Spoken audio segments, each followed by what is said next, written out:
We do have some great money-saving tips for you this morning on your mortgage. Now, if you are considering refinancing, selling, or buying a home, some sensible advice this morning on the market from Martin Geitz, the president and CEO of Simsbury Bank. Thanks so much for being with us once again, Martin. Glad to be here, Erica. All right, so who should be considering refinancing? Because there's generally a rule is that if you save, what, 0.5% on your interest rate, you should just do it?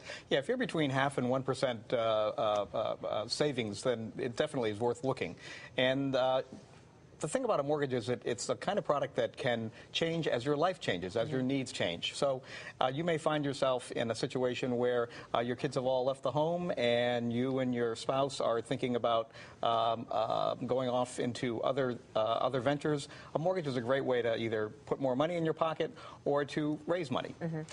Or also to put that money into different savings for the college education, I suppose. Exactly, right? exactly. And interest rates, of course, are so low right now. This is a great time for everyone to be looking at the mortgage and see whether the mortgage that they're in now is really the right one for them. For example, they may have gotten a 5/1 adjustable rate mortgage several years ago thinking that they were going to move, but now they've decided to stay in their house, and rates being so low, this is a good time to look and see if maybe they could actually lengthen out the term of the loan and still keep the payment at the same level. And refinancing can actually save people hundreds of dollars every single month, right? Absolutely, absolutely. Again, with rates being as low as they are, you need to look at what kind of mortgage you're in now and see if there's another option there that would bring your rate down, bring your payment down, because the rates are at such low levels.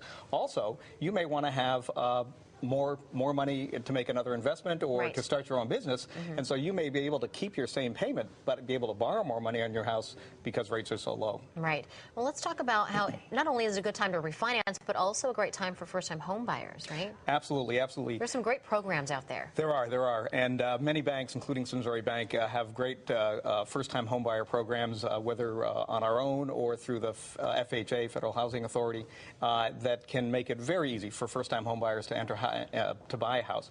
And of course, home prices now are at a low compared to where they were 3 or 4 or 5 years ago, and they seem to be stabilizing. So this is actually a very good time to be looking at buying a home because prices are low for homes and mortgage costs are so low.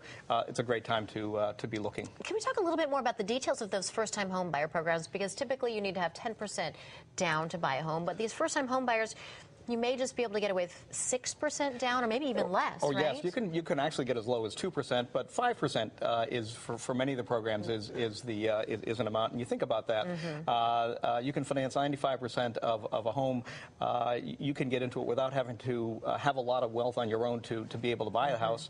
And then once you're in the house, of course, over time as you pay off your mortgage, you're going to be building up equity, and you're going to be building financial strength for yourself. Right. Now, quick question. If someone is interested in refinancing or first-time home buying, but they don't think their credit is just quite where it should be, do you have any tips on what they should do? Sure. Everyone has the right, pursuant to a law that was passed several years ago, to see what their credit report is at least once a year from the 3 different credit agencies. So you ought to do that regularly and see what is on that report. And if there are errors on that report, oftentimes there are errors on those reports. You need to identify those and then go to the folks who have reported that and get those errors taken off. Second thing is, if, for example, you have too many credit cards, maybe it's time to close a few of those credit cards and that'll help your credit rating go up.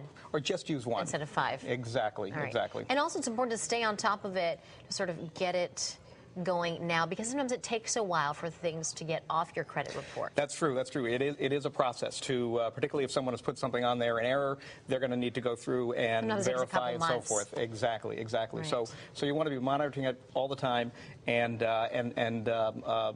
see what the things are that are affecting your credit rating.